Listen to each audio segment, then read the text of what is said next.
Welcome to Unacademy platform. मैं हूं तुषार त्यागी और आप लोग जुड़ रहे हैं मेरे साथ इंडिया के लार्जेस्ट ऑनलाइन एजुकेशनल प्लेटफॉर्म पर।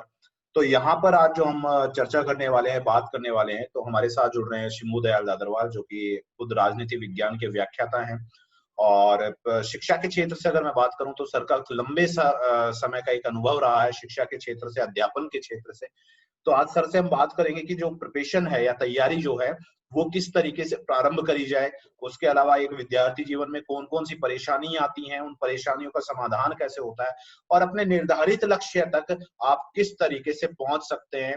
आपने जो सपने देखे हैं उन सपनों को आप साकार किस तरीके से कर सकते हैं।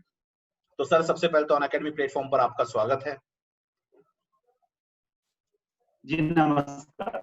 नमस्कार सर। तो सर, सबसे पहले आप ये बताइएगा कि कोई भी विद्यार्थी जो है वो अपनी तैयारी प्रारंभ करता है, तो तैयारी जो है इसकी शुरुआत कहाँ से करी जाए और लक्ष्य जो है वो कैसे निर्धारित करे जाते हैं। देखिए सर, आपका प्रश्न बहुत ही अच्छा है, बहुत ही शानदार है और जी हर किसी के ही सामने ये समस्या है कि जी तैयारी कहाँ से करें, किसकी करें, कब करें, कितनी करें, ये दुविधा रहती है। जी और तैयारी करें लेकिन किसकी करें, ये समस्या तो ज़्यादातर रहती है। बहुत से ऐसे विद्यार्थी हैं जो दिन रात पढ़ना चाहते हैं, मेहनत करना चाहते हैं, लेकिन वो निर्णय नहीं कर पाते कि क्या करें, क्या नहीं करें। जी तो तैयारी कैसे करें और कहाँ से करें, उससे पहले सबसे ज़रूरी है कि हम लक्ष्य का निर्धारण ज़रूरी है। जी हमें लक्ष्य का निर्धारण करें कि हमें तैयारी किसकी करनी है, हमें बनना क्या है जी। और हम उस कैसे बन सकते हैं। हम्म। और ये निर्धारण हम करें, निर्धारण के लिए मैं मेरी तरफ से कुछ सुझाव देता हूँ जी कि हमें 4-5 बिंदुओं का विशेष ध्यान रखना चाहिए। जी कि सबसे पहले है कि अपने अंतरात्मा की आवाज़ जी को हम सुनें। अंतरात्मा की आवाज़ क्या कहती है कि हमारा मन, अंतर्मन किस क्षेत्र में जाने के लिए पुकार रहा है, ये जी आवाज़ हम सुनें। जी दूसरा है कि अपनी जो रुचि है, अपनी जो हॉबी है, उसे पहचानें जी कि हम लगातार या किस क्षेत्र में हमें आनंद आ रहा है, किस क्षेत्र में हमारी जाने की रुचि है। अपने आप को पहचानें, अपने आप को समय दें और खुद के स्तर पर ही अपना खुद का खुद एक विश्लेषण करें। इसके अलावा तीसरा मामला है कि अपनी पारिवारिक जो पृष्ठभूमि है, उसको भी पहचानें और अपनी जो आर्थिक स्थिति है, उसको देख कर के भी निर्णय लें कि जी हमारी आर्थिक स्थिति जिस पद पर हम जाना चाहते हैं, जिस तैयारी करना चाहते हैं, उस जो तैयारी की जो दौड़ है, उस दौड़ में हमारी आर्थिक स्थिति हमारे साथ रह पाएगी कि नहीं रह पाएगी। जी इसके अलावा भी हमें जो लक्ष्य आप चुन रहे हैं, उसके अनुरूप आपके पास उस लक्ष्य की योग्यता भी है या नहीं है। क्योंकि मैं आपको एक उदाहरण दे रहा हूँ कि जब मैं कोचिंग कराता था, कोचिंग चल रहा था, उस समय हमारी कक्षा के अंदर बहुत से बच्चे थे। मैंने 5-7 बच्चों को खड़ा किया और उनको पूछा, भाई आप इस समय जो तैयारी कर रहे हैं, जिस बैच में आप बैठे हैं, वो बैच तो पुलिस का है जी और आपकी जो शकल है, वो तो पुलिस लायक लग ही नहीं रही है, क्योंकि जी आपकी लंबाई पुलिस के हिसाब से नहीं है, आपकी जी मोटाई भी पुलिस के हिसाब से नहीं है। तो जी फिर आप कैसे क्या तैयारी कर रहे हैं? तो उन्होंने कहा, सर हमें तो ये तो पता नहीं था कि भाई लंबाई भी कितनी चाहिए और फिजिकल कैसे क्या चाहिए। हमें तो ये ध्यान था भाई परीक्षा पास हो जाती है और परीक्षा हाँ पास होने के बाद में अपन पुलिस में भर्ती हो जाते हैं। जी तो कई बार ऐसा होता है। जी इसके अलावा भी हमें विशेष बात ये है कि हमें किसी की देखा-देखी नहीं करनी चाहिए, किसी भी जी क्षेत्र में, कि जी कोई कौन क्या कर रहा है तो हमें भी ऐसा ही करना चाहिए, ये नहीं करें। जी इसके अलावा हमें ये भी है कि हमारे जो अभिभावक हैं, उनकी हम्म, भी ये ज़िम्मेदारी है। हम्म, हमारे जो अभिभावक हैं, उनकी भी ये ज़िम्मेदारी है कि कम से कम वो हमारी रुचियों के बारे में अच्छी प्रकार से परिचित हैं जी और वो हमें ये समझाएँ कि हम किस क्षेत्र में जाने के लिए सबसे उपयुक्त हैं। जी लेकिन थोड़ा-सा मैं अभिभावकों से भी एक निवेदन करूँगा कि कई बार अभिभावकों के कुछ सपने होते हैं अपने जीवन में जी और वो उन सपनों को पूरा नहीं कर पाते हैं और पूरा नहीं करने पाने का उनके जो दिल में जो एक तड़प है, जो दिल में एक कशिश है, उसको पूरा करने के लिए वो अपने बच्चों पर ये अपने सपने थोप देते हैं और उन जी बच्चों को कहते हैं कि भाई आपको ये बनना पड़ेगा, ये बनना होगा और वो उन बच्चों के रूप में खुद अपने आप के सपने पूरे कर रहे होते हैं। वहाँ तक तो ठीक है, खैर हर माता-पिता के सपने होते हैं कि भाई कुछ मेरा बेटा बने। लेकिन जब समस्या तब होती है कि बच्चे का अपना खुद का एक अलग सपना हो, एक अलग रुचि हो। अभिभावक का सपना कुछ अलग था, अभिभावक का सपना डॉक्टर बनने का था, लेकिन बच्चे का सपना कुछ अलग है या प्रोफ़ेसर बनने का है या कहें कि प्रतियोगिता क्या बताएँ आपको। आरएएस बनने का टारगेट है उसका, प्रशासनिक सेवा में। आरएस करने का टारगेट है। तो ये समस्या है। अब ऐसी समस्या तो यही है कि अभिभावकों को अपने सपने उन पर नहीं थोपने चाहिए। जी। इसके अलावा ये भी है कि जब हम सब कुछ कर लें कि हुँ, हमें बनना क्या है, तो सब जब हमारा लक्ष्य निर्धारण हो जाए, उसके बाद में हमें ये देखना चाहिए कि उसकी जो योग्यता है, वो योग्यता हमारे पास पूरी है। योग्यता के अलावा हमारे पास कोई ना कोई ऐसा व्यक्ति होना चाहिए जो विश्वास पात्र हो, जो हमारे को गाइडेंस भी दे कि उस क्षेत्र में हमें क्या-क्या पढ़ना होगा, सिलेबस कहाँ मिलेगा, कौन-कौन सी पुस्तकें चुननी होगी, उस क्षेत्र में जाने के लिए हमें कोचिंग करना है तो कहाँ करना है, अगर ऑनलाइन कोचिंग भी करनी है तो कौन-सी क्लास सबसे श्रेष्ठ होगी। हमारे पास में गाइडेंस देने वाला होना चाहिए, क्योंकि हमें जब तक कोई रास्ता नहीं बताएगा, तब तक हम आगे नहीं बढ़ पाते और हमारी स्थिति द्वंद वाली हो जाती है कि क्या करें, कैसे करें? हाँ सर, आप बोलें। हाँ सर, तो जैसा आपने बताया कि भई तैयारी के लिए सबसे पहले तो हमें पता होना चाहिए लक्ष्य आपके क्या हैं, कैसे निर्धारित करे जाते हैं। और दूसरा कि सबसे पहले हमें खुद को पता होना चाहिए कि भई ये जो तैयारी जिस एग्ज़ाम की मैं कर रहा हूँ, क्या मैं इतनी मेहनत कर सकता हूँ क्या? अक्सर सर विद्यार्थियों के सामने समस्या आती है कि कुछ लोग बोलते हैं स्टूडेंट मेरे को कि सर पढ़ाई में मन नहीं लगता। या फिर हम मोटिवेट रहते हैं 1-2 दिन के लिए फिर बाद में फिर मतलब एक डिमोटिवेशन सा आ जाता है। तो उस चीज़ से बचने के लिए क्या करें? क्योंकि तैयारी जब करी जाती है तो नो डाउट ये तो आपको सर पता है कि कई बार आपको चीज़ें अरुचिकर लगने लगती हैं, उनमें रुचियाँ खत्म हो जाती हैं या फिर कई बार आपको लगता है कि यार मैं किस इसमें झंझट में पड़ गया, मैं नहीं कर सकता। यानी कि मैं बोल सकता हूँ एक तरीके से छोड़ने का मन करता है। तो अपने आप को हमेशा तैयारी के लिए या मैं बोल सकता हूँ एक मोटिवेशन जो है वो कैसे रखा जाता है? क्योंकि खैर मैं तैयारी मानता सर हूँ देखो सर जी। है, बिल्कुल हताशा आती है और हताशा तब आती है कि जब अपन कोई परीक्षा देते हैं और परीक्षा जो हमें उम्मीद होती है उस हिसाब से अगर रिजल्ट नहीं आता है, तो जी, हताशा आना लाज़मी है।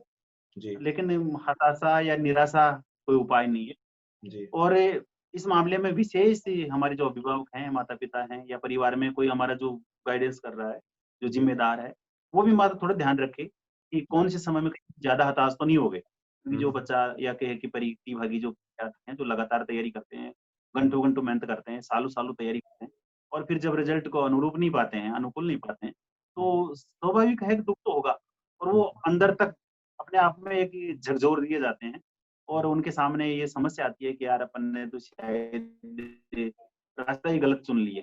इस जी, रास्ते में अपन को बढ़ना ही नहीं चाहिए। तो जी, हताशा तो आती है, लेकिन अभी ये है कि उस हताशा में हम ज़्यादा समय तक ना रहें। जल्दी से जल्दी उस हताशा के बाहर निकल जाएँ हुँ, हुँ, और जैसे ही हम बाहर निकलेंगे, तो पक्की है कि हम वापस से शुरुआत करेंगे। जी। हाँ सर। हाँ सर, त तैयारी सर आपने भी काफ़ी मतलब मैं बोल सकता हूँ कि एक विद्यार्थी जब तैयारी करता है तो समस्या उसके सामने आती हैं और कुछ स्पेशली समस्या आती है अपने ग्रामीण पृष्ठभूमि के जो हैं, स्पेशली मैं बोल सकता हूँ महिला विद्यार्थी जो हैं, उनको आती है और कई बार आर्थिक रूप से दिक्कत आती है ग्रामीण पृष्ठभूमि के कि भई आप बड़े शहर में जाके नहीं पढ़ सकते। तो ग्रामीण पृष्ठभूमि जो है वो कहाँ तक बाधा डालती है और आप देखो राजस्थान के अंदर अगर मैं देखता हूँ प्रेज़ेंटली रिज़ल्ट जो है, वो ग्रामीण क्षेत्र से बहुत ज़्यादा अच्छे निकल रहे हैं। तो इस चीज़ से निकलने के मतलब ग्रामीण पृष्ठभूमि कुछ लोग सोचते हैं कि सर मेरा तो बैकग्राउंड ही ग्रामीण है। मैं कैसे इनको बीट कर सकता हूँ? तो इसके लिए सर कुछ बताइएगा आप? देखिए सर, ये तो बिल्कुल मेरी तरफ से मैं क्लियर कर दूँ कि वास्तव में आर्थिक जो पृष्ठभूमि है या ग्रामीण जो पृष्ठभूमि है, ये ज़रूर प्रभाव डालती है हुँ, और हम इसको नकार नहीं सकते, हुँ, हुँ। चाहे जो भी कहें। लेकिन ये फिर बड़ी बात है कि हमारी जो दृढ़ इच्छा शक्ति, जी। कि हम वास्तव में उस लक्ष्य की को प्राप्त करने के लिए दृढ़ हैं या नहीं हैं। हुँ, और हुँ। दृढ़ इच्छा शक्ति के सामने सारी स समस्याएँ वो धीरे-धीरे हल होती जाती हैं। हुँ, हुँ। रही बात ये भी सही है कि जो महिलाएँ प्रतिभागी हैं, उनके सामने ये समस्या है कि अकेली कहाँ रहें, कोचिंग करें तो कहाँ करें?